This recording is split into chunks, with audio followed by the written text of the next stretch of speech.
Hi there.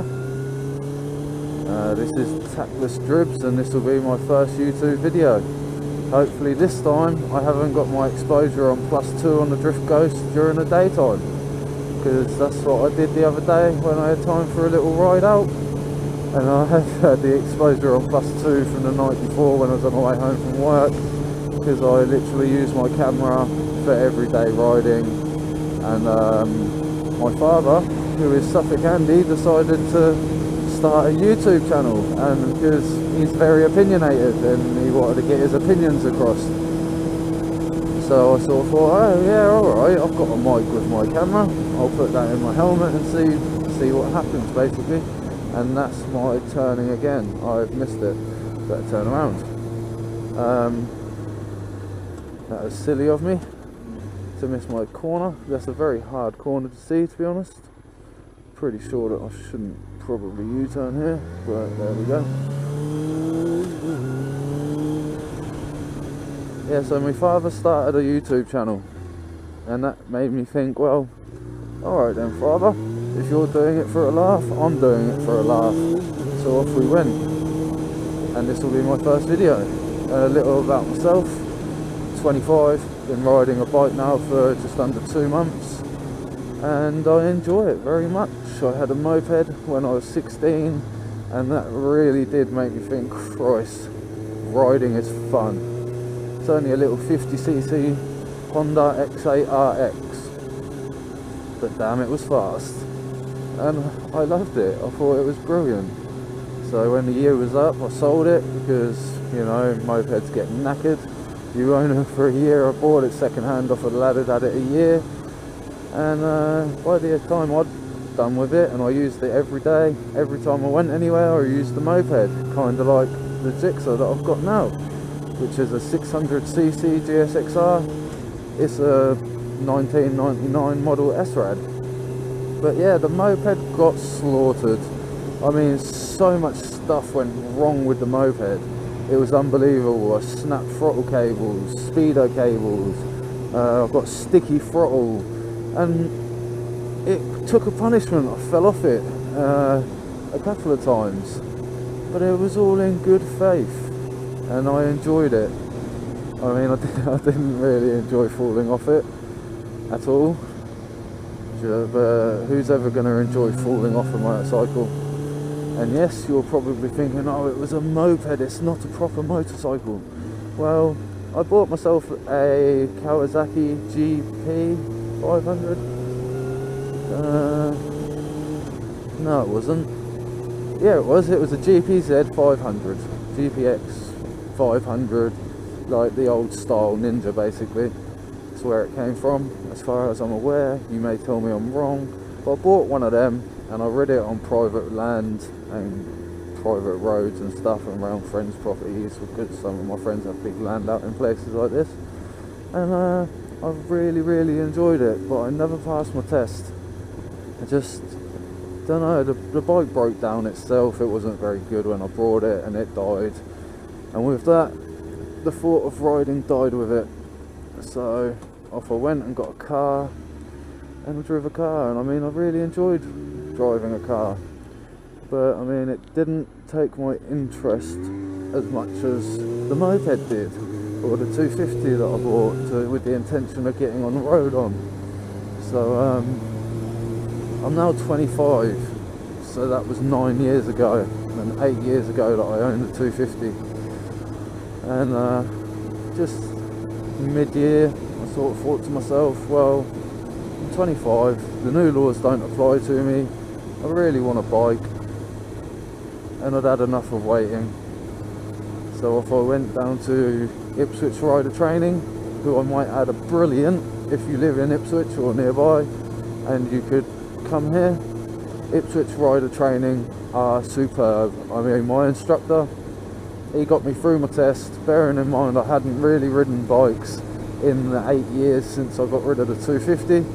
I got through my test with one practice session, which was a lot shorter than it was meant to be, because the manager showed up late in the morning. It was an early start, I think it was 7:30, and to be there for 8 in the morning for my practice session before my Mod 1.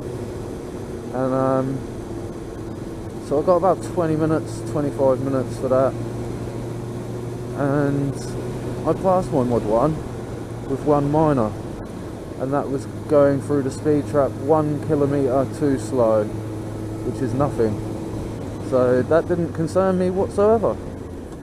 So the next day after my mod 1, which was on the Wednesday, on the Thursday, I had a 4-hour session for my actual riding lessons booked in, and it was booked from 12 o'clock until 4:30, so we could have lunch in the middle, and off I went for that. So I went out, rid around for a couple of hours, and had lunch at McDonald's up at Ravenswood, and then rid around for a couple more hours on the way back. Great fun, thoroughly enjoyed it, really reminded me why I like riding bikes so much, and I learned a damn lot, because the following day there was a cancellation for my mod 1, my mod 2 even, sorry. There was a cancellation for the mod 2, so on the Wednesday I did my mod 1, the Thursday I did 4 hours worth of lessons, and on the Friday I took my mod 2. Nervous as fuck. Never been so nervous, because I'm thinking I've had 4 hours lessons, what if I fuck something up?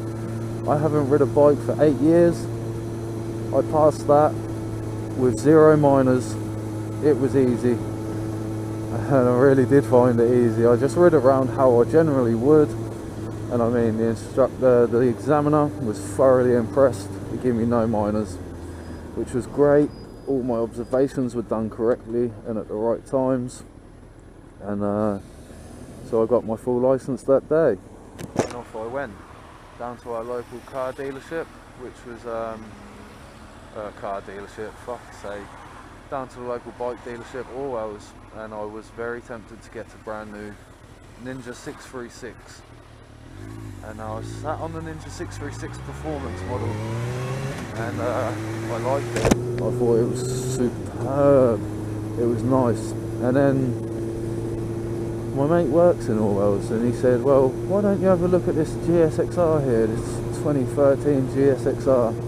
And I sat on that, and my Christ, it was more comfortable. The seat was lower to the ground, the arm position was better, so that took my interest immediately. As a new rider trying to get on the road, the more comfortable bike took my interest more. So off we went to proceed with paying a deposit of almost £1,000 and sorting out the finance. I think the bike came in at £8,000. So off we went, filled it in on the computer, the thing was accepted, and then it turned me down. So I couldn't get it. And my brother-in-law works with a guy whose son owned this particular bike here. So I went to view it because he was selling it, and I viewed it on the Friday that I passed my test, and on the Saturday I went back and I purchased it with the cash in my hand, and I've rid it every day since, pretty much. For almost a month I've put 3,000 miles on it.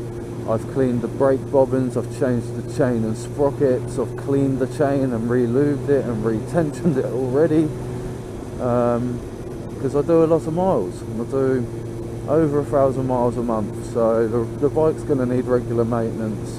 It will soon have oil filter and oil change done to it, because that is now due. It will have 4 new spark plugs for all 4 cylinders, being an inline 4, as all you guys who know about bikes would know, but the guys who might be watching this who don't have bikes wouldn't. There's not really much else I need to do on it. I've had 2 brand new tyres, which are Michelin Pilot Road 3s. I had Michelin sort of half track day tyres on there before, road legal track tyres, and they were too expensive. That's what came with the bike. They were too expensive. I mean, they wanted £171 just for the rear tyre. So I bought Pilot Road 3s at £294, including fitting, balancing and new valves. And I'm very happy with these tyres. They're superb in the dry, and they are absolutely awesome in the wet as far as a tyre can go. They can do as much as they can in the dry, almost in the wet. So I'm not disappointed in any way, shape or form with this bike. It's fast when you want it to be fast. It can crawl around town in traffic, and it's nice and easy to handle and filter on when you get to queues and lines of traffic, which I do have footage of already, actually, from riding every day. I wonder if you can hear me talking. Yeah, so I ride every day. I get a bit worried that I seem crazy. Yeah, I ride every day, and I've been using the camera since I got that, just in case something happens, because I've had a few people cut me up and stuff. So that's why I bought the camera originally, and my dad got me into this vlogging thing. He said, why don't you do one? So I said, yeah, alright, I will do one. So that's what I did, and there's more videos to come from me.